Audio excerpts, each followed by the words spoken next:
and welcome to the Narrowing Path, Walking the Spiritual Walk. My name is Steve Van Eierstein, and thank you for joining me again for today's daily meditation from James Allen. And so far this month has been pretty fantastic this year, I guess, going through these readings of James Allen and giving my reactions to him. I really do enjoy this, and I hope everyone's getting some benefit out of it and some insight, maybe even. So I'll go ahead and I'll read January 8th from James Allen's daily meditation book. And again, this is always new to me, so it's fresh for you, fresh for me, and you'll get my genuine reaction and a response to it. So here we go. The strife of the world in all its forms has its origin in one common cause, namely, individual selfishness.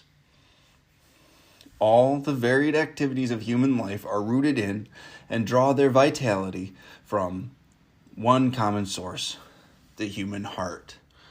The cause of all suffering and all happiness resides not in the outer activities of human life, but in the inner activities of the heart and the mind. And every external agency is sustained by the life which it derives from human conduct. The man who cannot endure to have his errors and shortcomings brought to the surface and made known, but tries to hide them, is unfit to walk the highway of truth. He is not properly equipped to battle with and overcome temptation. He who cannot fearlessly face his lower nature cannot climb the rugged heights of renunciation. Each man comes under the laws of his own being, never under the laws of another. I love the way it opened up.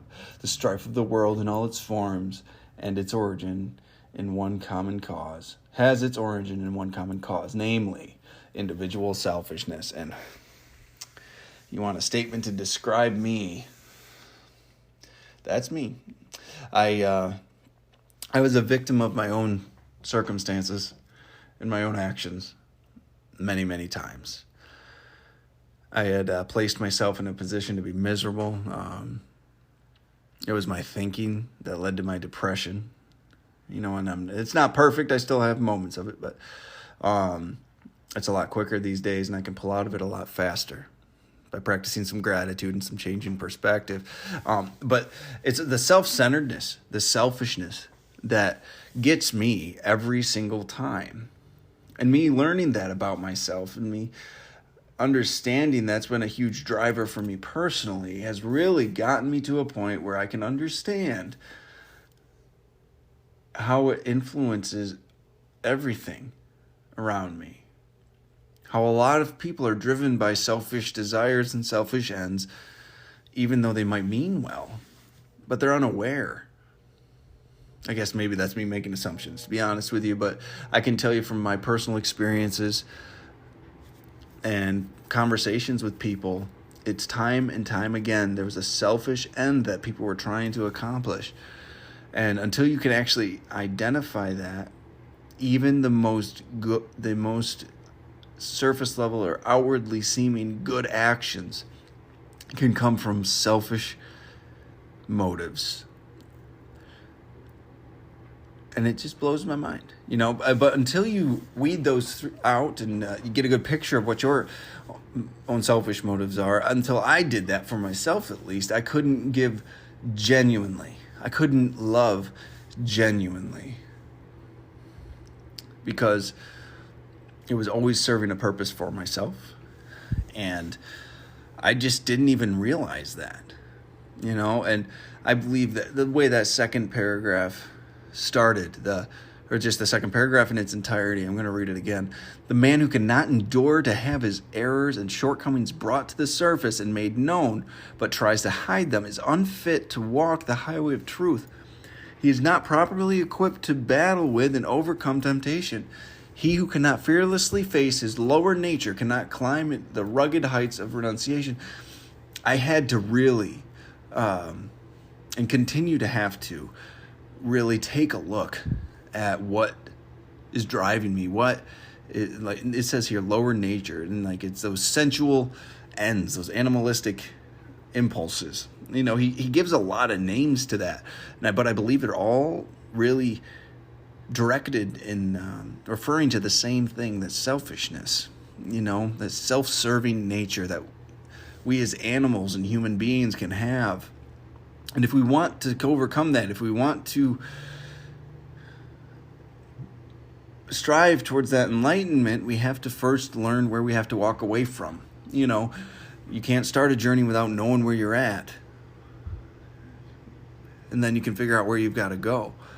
And sometimes you can guess correctly or guess efficiently. Maybe that's the right way to say it. But the reality of it is, it's a lot easier to get somewhere when you know where you're coming from. The guesswork is kind of painful at the end of the day.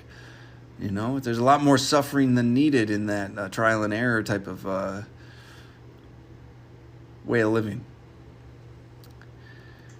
And that ended with each man comes under the laws of his own being, never under the laws of another. It really is, I create my own suffering by the way I think and the way I feel in my heart. Where my intention comes from really creates my own prison. And just a fairly candid take on everything. I like how it's very upfront. So, great reading again. I'm probably going to say that after every single one, so forgive me for that, but they always ring true so far, at least. So, thanks for joining me for this one. Again, be on the lookout for maybe a little bit longer of a episode in the coming weeks about spirituality and what it is. For those that are listening, it'd be good to know what I'm going to be referring to as spirituality, I guess. So I'm going to talk a little bit about that sometime in the next 2 weeks. You'll see that coming, and we'll go from there. So looking forward to tomorrow's reading. All right. Until next time.